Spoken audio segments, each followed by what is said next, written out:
Alright mga kaibigan, susubong nga vlog, ari ka susubong sa may banwas ang Protok View para magbakal sa mga materyales nga akon kinanglanon sa pag-ubra sang extension cord. So bali diri ako mabakal guys sa usually nga ginakatuan sang mga tao ang WBH kay tungod na kalamo amo din sang pilian nga kinanglanon ninyo kag ang presyo guys suwak lang sa budget naton. So masuloy kita diri. Actually guys, ang video kani dugay na ni no sang December pa ni. Kung lantaw ninyo, damo pa nagkakalapit nga mga Christmas light.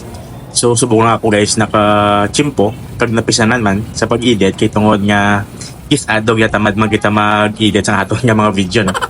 So ari guys, may mga humana din sila nga mga extension cord.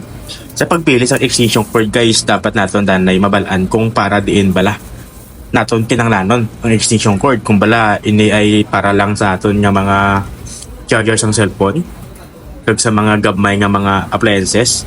So amo na ang dapat nato i-consider guys nga mga pamangkot no. Kaya kung kinanglan nyo man lang guys ang extension cord para sa mga gabmay nga mga appliances, so mapili na kita diri sa mga sakto lang nga mga size of wire no para makabarato kita. So ibutan ko na lang guys sa screen ang size of wire kag ang ilang nga mga capacity nga wattage nga makaya para may reference ka mo no sa inyong pagpili. So kung gusto nyo man yung for general purposes, so go ka mo sa dagko nga mga wire or organic, mas mayo nga maghimo na lang kamo mismo no. Kumbaga bakal ka mo sa separate nga materyales kag ka mo na lang assemble para nga mas mayo pagit no.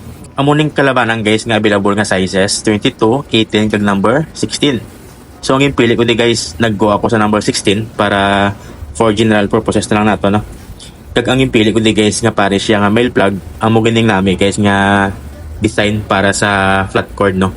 Ay tungod nga ang iya nga entry flat gid sa guys kag sa sulod siya na may ara sa nga lock nga makapugong sa wire nga hinali bala maghunos ka mo hindi sa basta-basta mukas.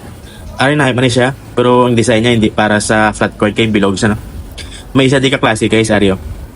Halimbawa niya kung ang outlet nyo bala ara sa may likod sang sofa, ang iya di guys design pwede nyo ni sa ma-flip or ma-pilo nan araw para ang inyong wire hindi magbunggo sa likod ng sofa no. So namin sa design. So kung pwede mo na siya guys kung sa number ko bala ang outlet nyo ara sa likod ng sofa. So sa pagpili man guys ang saksakan, mas nami guys sa akon lang advice no. Go kita sa subong ginatawag nga universal outlet. Ini okay man siya pero ang iya ni guys nga saksakan of course na bala na amo nang ginamba ko ng universal pwede na sa guys sa kalabanan nga ano subong nga saksakan kay may ara subong nga guluwa nga bilog ang iya nga plug. So kung isa ni kaklase nga flat lang mangita pagita sa adapter area ready na siya sa bilog nga plug no. So dire babayad na kita and then mabiyahe papuli para mag-assemble.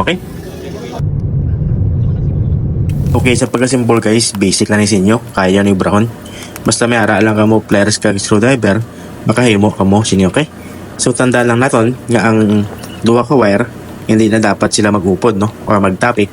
Dapat na naka-separate gid sila. Linya, isa kag isa, okay?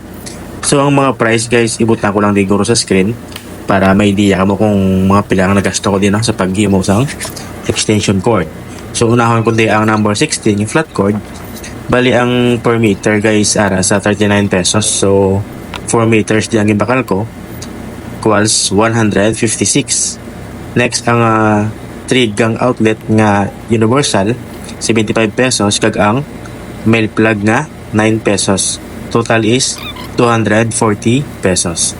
So amo na guys kung matapod yun nan. Harangin tudlo ko na guys amo nang iyang alak para hindi dali-dali sa mapunos.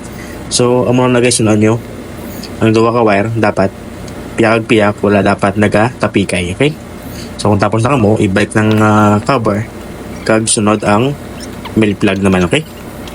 Kung magtapod kita sa male plug guys same na gyapon no. Importante wala gatapikay ang duwa ka wire para maiwasan naton ang disgrasya no. Yan.